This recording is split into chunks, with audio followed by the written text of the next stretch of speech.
Welcome to my Commander X16 programming tutorial series on the Retro Lemur channel. I go by the name Mooing Lemur, and this is an intro video in the series where we will go through the steps needed to prepare a Windows system for Commander X16 assembly language development. You can check the description for links to the other intro videos where I go over setting up the development environment for other operating systems. Links to playlists for the entire tutorial series can also be found in the description, and I recommend bookmarking one of those playlists. In this video, we will be going over the following. We will install and set up the MSys2 shell. The simple explanation of what MSys2 is that it's a shell environment for Windows that is similar to Linux, but it is not Linux. Everything that is built and run using the tools in MSys2 is still a Windows program. We'll then use MSys2 to install some essential build tools such as make, a C compiler, and the git command line utility. After that, we'll use git to pull down the CC65 source code. And then we'll use make to compile and install CC65. CC65 has a C compiler for the family of 6502 computers, but it also has an assembler, which is what we'll use later to build our Commander X16 programs. We'll then install Visual Studio Code. I use it as my main development editor, but for the purposes of this tutorial, I won't be using any of VS Code's development integration beyond the context highlighting and autocomplete. If you prefer using a different editor, you can skip this part and use your own. It won't prevent you from being able to follow the rest of the tutorials. We'll need the Commander X16 emulator. Chances are that if you're ready to write code for the Commander X16, you already have it, but I'll include it for completeness. And finally, we'll write a quick Hello World program to make sure everything is working. URLs used in this video will be included in the description. Don't be shy if you need to pause the video or rewind to rehear an explanation. Some parts of the tutorial will likely go by quickly. To download and install MSys2, visit msys2.org and click on the Installer Download link. MSys2 is an environment for Windows that, like Linux, gives us a bash shell. Aside from it being a very useful tool for building software on Windows, using it here will help you follow along with the other videos in the tutorial series, as the MSys2 shell has the same look and feel of the Linux and Mac OS terminals. After launching the installer, you can proceed through the installation using all of the default options. As you can see, the installer doesn't display perfectly with my Windows 11 dark mode, and some of the explanatory text is not visible. It will still install fine. The checkbox on the final step is asking us whether to launch an MSys2 shell now, so I'm leaving it checked. If you've ever used Arch Linux or a related Linux distribution, MSys2's package manager may already be familiar to you. After seeing that our home directory is empty and that the git command isn't available, the first thing that we're going to do is use the pacman command to install git, which looks like this. Next, we're going to clone the CC65 repository. This will give us a copy of CC65's source code on our system in a subfolder with the name CC65. We cd into the subfolder and get a listing. There is a makefile, so all we should need to do is to type make. Unfortunately, the make command isn't installed yet. We'll need that and a C compiler, so we can use the pacman command to install both of them like this.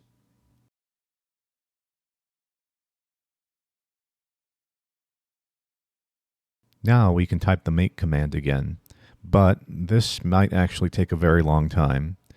CC65 has support for building programs for dozens of 6502 family computers and consoles, and most, if not all of them, have support in CC65's C compiler for programs written in the C language, as well as an assembly language. So we're going to interrupt it and run it in a different way to speed it up. You can press Ctrl-C if you've already started the process, and if you'd like to try to speed it up a bit. This time, we're going to run make with the -J option, running 8 make jobs in parallel. And this time, we're going to ask for the bash shell to calculate the amount of time that the command takes so that it can tell us after it finishes. Unfortunately, this won't speed up this particular build by a factor of 8, but it will still make it substantially faster. As you can see, it still took 26.5 minutes on this system.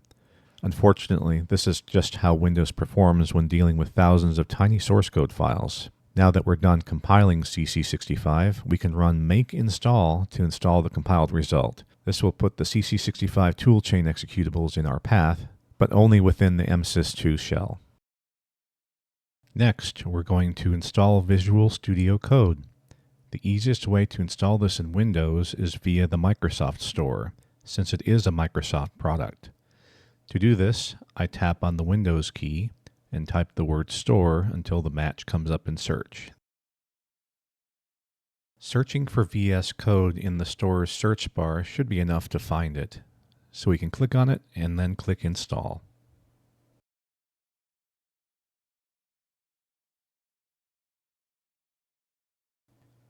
Once it's complete, we can open VS Code. I do it by pressing the Windows key, then typing VS, which is enough to bring it up to the top of the search results. When writing code in any programming language, it is always nice for the editor to highlight the language's syntax. By default, Visual Studio Code does not have knowledge about the syntax of 6.5 CO2 assembly, so I recommend installing an extension that provides it. I use this one, called CA65 Macro Assembler Language Support. And for the final piece of software that we need, I am downloading the Commander X16 emulator. At the time of recording this part of the tutorial, the latest version available is R48, but I recommend always grabbing the most recent release available for your platform.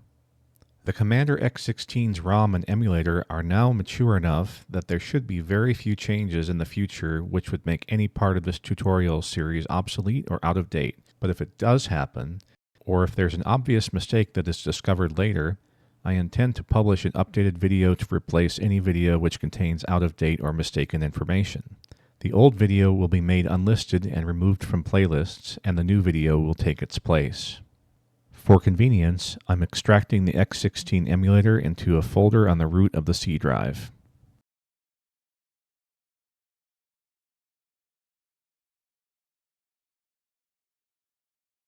Pressing Ctrl A here to select all files. And now back to VS Code. We are going to do one last thing before concluding this episode of the tutorial, and that is to write, assemble, and run a Hello World program in assembly. In VS Code, we're going to create and open a folder in our MSys2 home directory called Hello World, in which we are going to put our source code file. Keep in mind when doing this sort of development, it is a good idea to avoid putting spaces in folder and file names.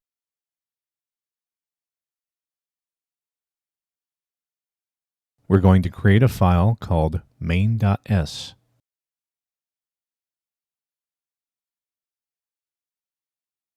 And here we are going to write our source code.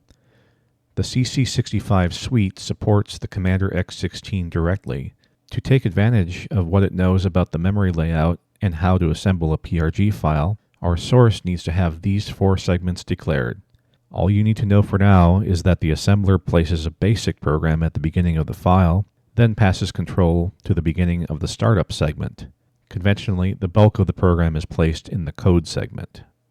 Because CC65 and its assembler CA65 by default converts strings from ASCII to PETSCII, I nearly always include the ASCII_charmap.inc file to prevent these conversions. Therefore, string constants, like the one I am typing in, are stored in the data directly as typed. Without this, uppercase ASCII is treated as shifted PETSCII, which will not display the way we want in uppercase PETSCII graphics mode. With this include, we're telling the assembler to leave strings in the source as is. As an aside, one may argue that constants like our Hello World string belong in the data or RO data segments, but it will still work fine being lumped in with our code. In this example, we placed our string constant before our code. Therefore, we have to jump over it to our start label. This is what the JMP instruction is doing in the startup segment.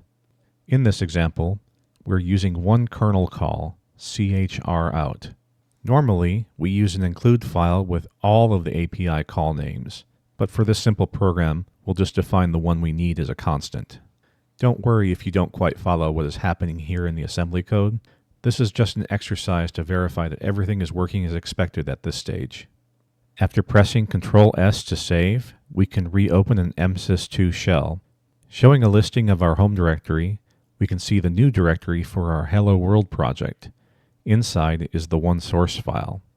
To assemble and link the project in one step, we can call CL65 as shown here. We are telling CL65 to build with the Commander X16 target. We're then giving a list of source files, of which there's only one, and then with -O, we are specifying the PRG file name that we want it to create. Absent any error messages, you can likely assume that CL65 succeeded. We can start the emulator with the -PRG option to have it load our assembled project, and we can pass the -run option to automatically run it. And voila, our Hello World program works just as expected.